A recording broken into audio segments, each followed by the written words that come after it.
નમસ્કાર મિત્રો, સેટ એટલે કે કોમન એન્ટ્રન્સ ટેસ્ટ પેપર 2026નું આ 31/1 જે તમારી 2026ના રોજ પરીક્ષા લેવાની છે એનું આ મોડલ પેપર છે દોસ્તો। સરસ મજાનું પેપર તમને પીડીએફ સ્વરૂપે તમારી ગાઈડ એપ્લિકેશનમાં મળી જશે દોસ્તો।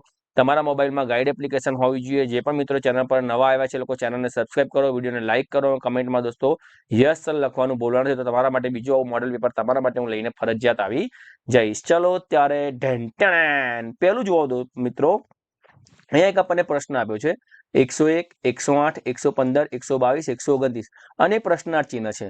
તો બોલો શું આવે? 135 આવે, 136 આવે, 137 આવે કે 143 આવે?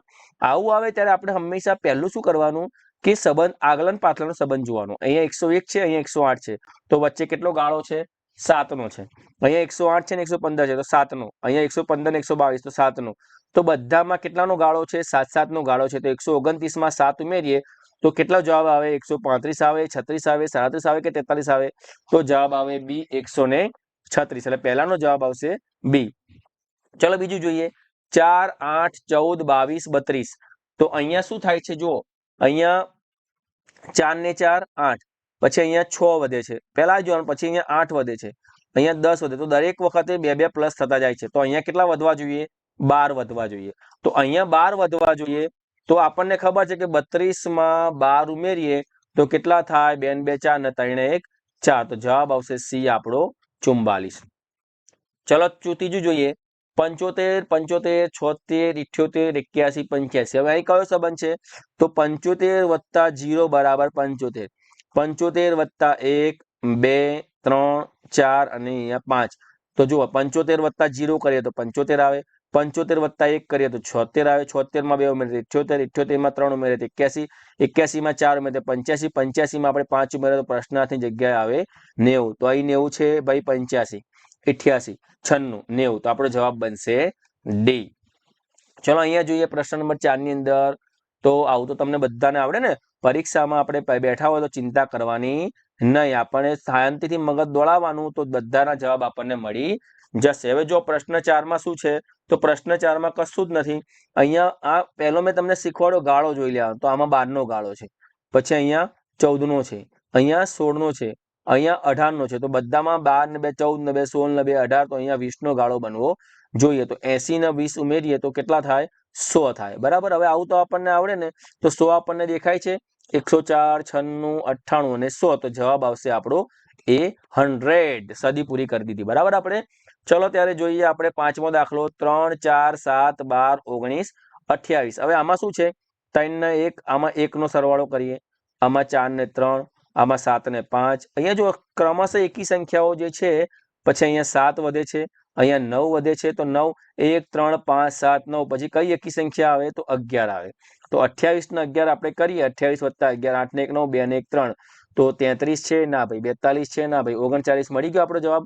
તો પાંચમાનો જવાબ આવશે સી। ખબર પડી ને દોસ્તો? જો ના ખબર પડે તમે નીચે કમેન્ટમાં લખો સાહેબ આ દાખલો ફરી સમજાવો।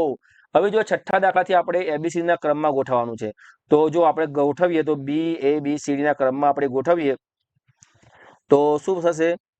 એબીસી ના ક્રમમાં ગોઠવીએ તો પહેલું આવશે બી, એબીસી બોલતું જવાનું, પછી આવશે ઈ, પછી આવશે એલ અને S, A B C D E F G H I J K L M N O P Q R S. તો આ રીતે સ્પેલિંગ બનશે।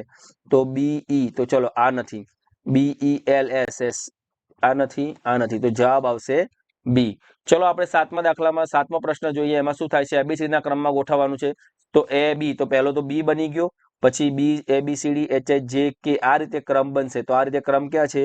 નથી ભાઈ, નથી ભાઈ, ચલો આવજો, ટાટા બાય બાય, આઈ રહ્યો, જો જવાબ બનશે ડી। ચલો રીઝન, રીઝન નું આપણે ગોઠવીએ, રીઝન ને એબીસી ના ક્રમમાં ગોઠવીએ આઠમા ને, તો પહેલું A E N O R S, આ ક્યાં બને છે?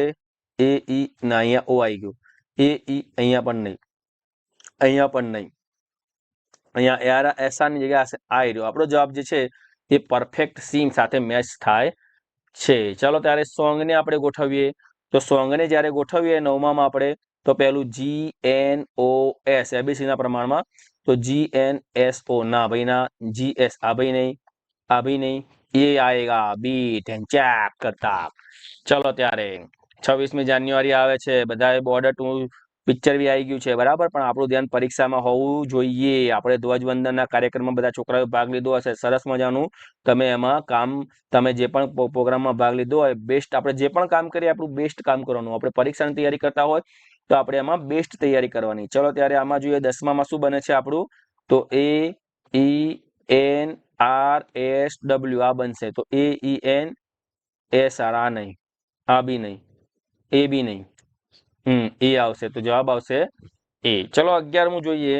11માં શું કે છે આપણને, ઓ ભાઈ ભાઈ ભાઈ 15 મીટર લાંબો આપણો આ એક આ દંડો છે, વાંસનો ટુકડો કેટલા મીટર લાંબો છે, 15 મીટર લાંબો છે. 3 મીટરના ટુકડા કરવાના છે. એટલે એક આ 3 મીટરનો 1 2 કેટલા ટુકડા કરવાના? 3 1 2 3 4 અને 5. તો કેટલી વખત વાંસને કાપવો પડતો? 1 વખત કાપીએ, 2 વખત કાપીએ, 3 વખત કાપીએ, 4 વખત કાપીએ.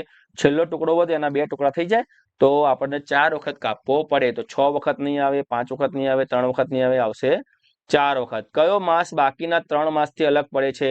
તો ફેબ્રુઆરી, જાન્યુઆરી, માર્ચ અને મે. મેમાં 31 દિવસ આવે, માર્ચમાં 31 આવે, જાન્યુઆરીમાં 31 આવે, ફેબ્રુઆરીમાં 28 કે 29 દિવસ આવે. તો ફેબ્રુઆરી મહિનો છે બાકીના મહિનાથી અલગ પડે છે. બે સંખ્યાઓનો સરવાળો 28 અને તફાવત 4 હોય તો તે સંખ્યા કઈ છે? સરવાળો 28, તો બધાનો સરવાળો જો આનો સરવાળો 28 થાય છે, આનો સરવાળો 28 થાય છે, આનો સરવાળો 28 થાય છે અને આનો સરવાળો 26 થાય છે. એટલે આ તો આપણો છે નહીં બરાબર. ચલો આપણી જોડે આ 3 સંખ્યા રહી. હવે આ 3 સંખ્યા રહી એમાં આપણે જોઈ લઈએ કે હવે એમાં બાદ બાકી જોઈએ તો 15 માંથી 13 જાય તો 2 રહે, એટલે આ ના આવે, આપણે તફાવત 4 આવવો જોઈએ. 16 માંથી 12 જાય તો 4 રહે બરાબર, 20 માંથી 8 જાય તો 12 રહે અને આ તો છે જ નહીં. તો આપણો જે જવાબ છે તફાવત સરવાળો 28 અને તફાવત 4 એટલે કે બી જવાબ આવે છે. ચલો ત્રીજો દાખલો થોડો અળવીતરો છે. 2 કેરી બરાબર 3 સફરજન આપણને આપે છે. તો 2 કેરી બરાબર 3 સફરજન, તો 1 કેરી બરાબર 1.5 સફરજન થયું બરાબર. હવે શું કે છે, 2 સફરજન બરાબર 4 કેળા, તો 1 સફરજન બરાબર 2 કેળા થયા, 2 કેળા. તો 3 કેરી લેવાને બદલે કેટલા કેળા મળે? તો 3 કેરી લેવી છે બરાબર, તો પહેલા સફરજન 1 કેરી બરાબર 1.5 સફરજન છે, તો 3 કેરી બરાબર 4.5 સફરજન આપણને મળે બરાબર. હવે આપણે કેટલા કરવાના છે? 3 કેરી લેવાને બદલે 4.5 સફરજન છે, તો 1 સફરજને આપણને 2 કેળા મળતા હતા, તો 2 ગુણ્યા 4.5 કરીએ તો 4 દુ 8 ને ઉપર 1 વધુ એટલે 9, તો 9 કેળા આપણને મળે. 6 ના આવે, 8 ના આવે, 9 કેળા આપણને મળે. જવાબ આવશે સી 9 કેળા. 24 બાળકો વચ્ચે નારંગી વેચતા દરેક બાળકને 3 નારંગી મળે છે. તો 24 પહેલા ગુણાકાર કરવો પડે. 24 ગુણ્યા 3 કરો તો 4 તરી 12 નો બગડો, વધી પડી 1 3 દુ 6 અને 1 72, તો ટોટલ 72 નારંગી હતી. હવે આ 72 નારંગી જો 18 બાળકોને વેચવી હોય તો હવે ભાગાકાર કરો.